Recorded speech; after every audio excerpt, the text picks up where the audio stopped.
Alors je vais vous raconter une histoire qui m'a beaucoup touché à moi-même. En dépit de tout ce que j'ai pu connaître, j'ai vu là j'ai vu aussi comment Akadosh Baruch Hu s'occupe encore de ses enfants. Une personne qui suite à un cours aussi sur les Hava s'est rendu compte, parce que j'avais fait aussi des cours qui sont encore d'ailleurs dans le site sur l'importance de la Brit Mila.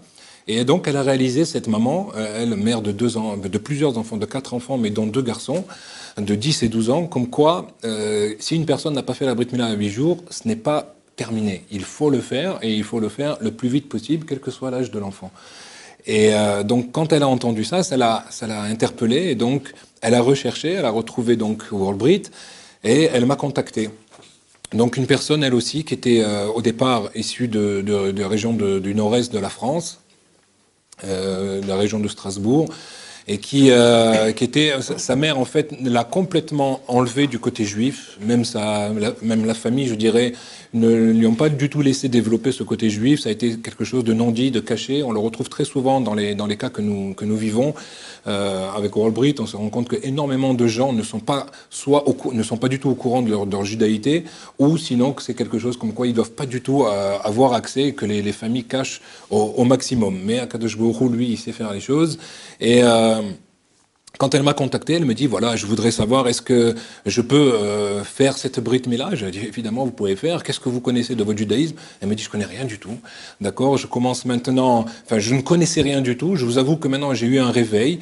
J'ai commencé à faire Shabbat. J'ai commencé à m'habiller Tzniut.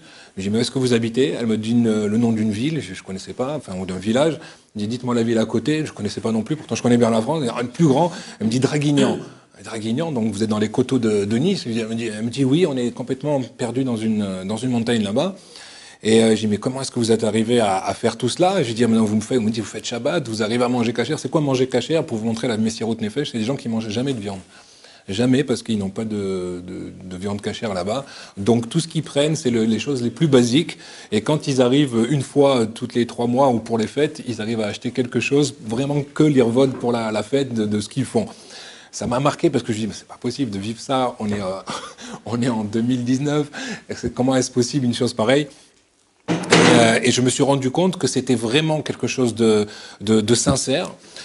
Et alors, avec qui vous vivez? Alors, elle vivait avec une personne qui était non juive, mais avec un côté juif, mais pas très très clair. J'ai essayé de voir un petit peu les choses, de l'aider lui aussi à peut-être retrouver son passé. C'était pas évident, mais en tout cas, elle était juive, ça c'était sûr.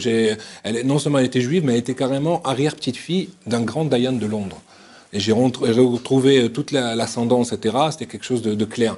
Elle me dit, le seul souvenir que j'ai, c'est une souka. Quand j'étais petite, une fois, ma mère m'a amené chez une cousine à elle, et j'ai vu une cabane comme ça, et j'ai dit, je comprenais pas pourquoi les gens mangeaient dans une cabane alors qu'ils avaient une très belle maison.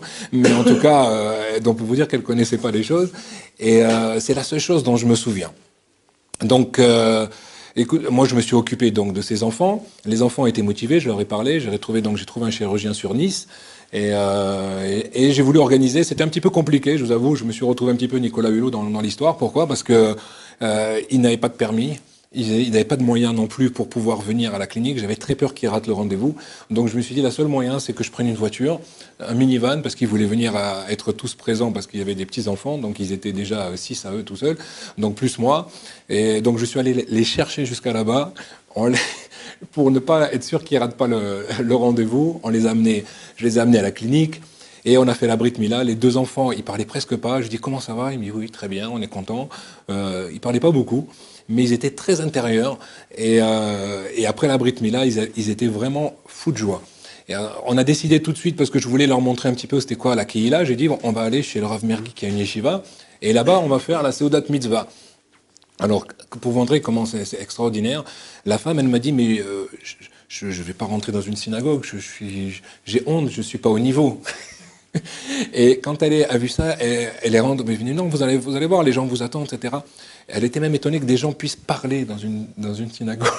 Pour vous montrer la tmimout des gens, ils disaient quoi, les gens parlent de choses profanes dans une synagogue. Et en fait, elle était d'une telle pureté de tchouva elle s'est mise, elle, à faire ses teilim, à prier là-dessus, pendant qu'on a fait la Seouda. Alors, quand on a fait la Seouda, là-bas, il y avait des avrichim. Les avrichim, ils savaient même pas de quoi il s'agissait. Je leur ai expliqué.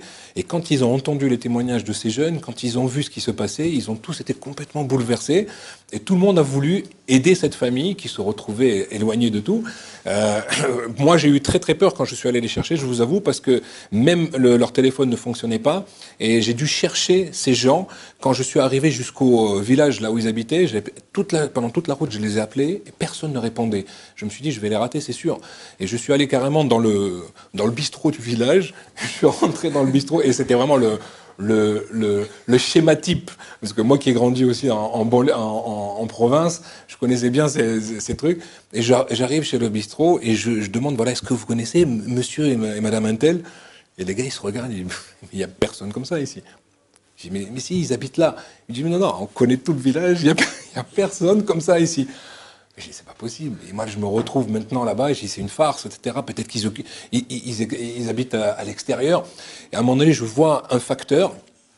Je reprends la voiture, je lui cours derrière comme ça et tout, je l'arrête, je sors. Alors j'étais avec ma kippa et tout, le gars il me regarde, il a eu peur. Il me dit, qu'est-ce que j'ai rien fait, il me dit comme ça. Je dis, mais non. Je dis, non, je vous dis, vous connaissez un tel et un tel? Il me dit, ah non, moi je m'occupe des alentours, il n'y a aucune famille comme ça.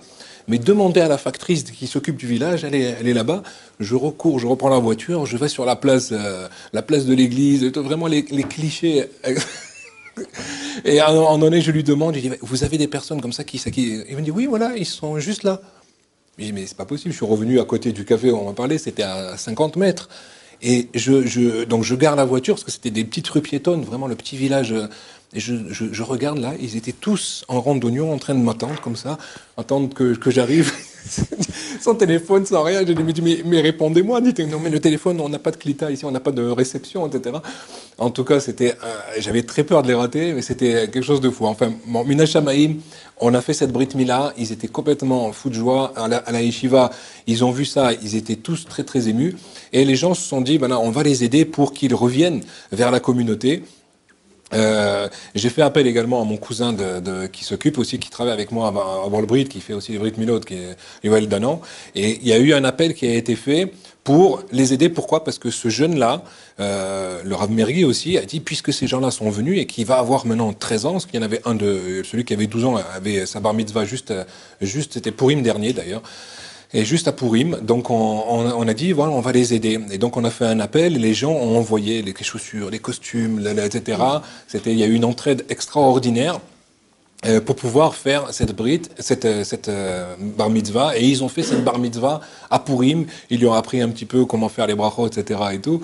Et il y a une grande joie qui s'est faite ce jour-là. Et en reconnaissance, il a dit, bon, on va aller aussi dire merci. Les gens de Strasbourg, qui avaient aussi trouvé donc toute cette aide, les ont invités.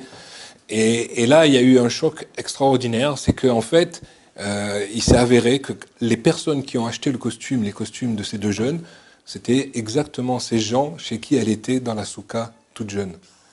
Ça veut dire qu'elles se sont retrouvées et c'était des cousins germains à leur mère et eux ne savaient pas du tout que c'était ces enfants-là et ils se sont retrouvés là-dessus et ils les ont aidés, on a réussi à les rentrer dans l'école juive de Strasbourg, à Échelle. Ils ont fait tout un zman là-bas et ils ont donc rentré dans l'école juive alors qu'ils venaient d'un endroit complètement laïque et ils se sont intégrés là-dedans. Ça n'a pas été facile et je remercie beaucoup la communauté d'ailleurs de Strasbourg qui a beaucoup aidé financièrement pour aider ces gens-là et non seulement et qui a tout organisé pour eux. Et aujourd'hui, Baruch Hashem, ils sont revenus maintenant sur Nice dans la communauté où ils sont maintenant intégrés, Baruch Hashem.